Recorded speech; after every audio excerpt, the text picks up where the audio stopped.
21 সালে আমরা তৃণমূল কংগ্রেস হারতাম না, এরা নিজেরা টিকিট পায়নি বলে দলটাকে একেবারে বিক্রি করে দিয়েছে।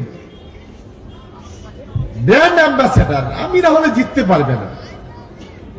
আমি তো জীবনে জানি না, আরে ব্র্যান্ড যদি বসে থাকি সামনে হাজার হাজার মানুষ, তারাই হচ্ছে বাংলাদেশের ব্র্যান্ড। ভোট গণনার দিনে 3টে ছেলে খুন হয়েছিল পুলিশের গুলিতে, এই ভোটের মাটিতে। কারা? আইএসএফ এর ছেলেরা।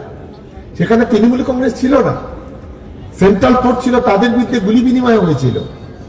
আমি জঙ্গি নেতা বলেছি বলে খুব জ্বালা করছে, আমার নামে কমপ্লেন করছেন, করুন না, একটা কেন, হাজার কমপ্লেন করুন। আইনত ভাবে আমরাও লড়াই করতে জানি, লড়াই কিভাবে করতে হয়। লজ্জা করে না?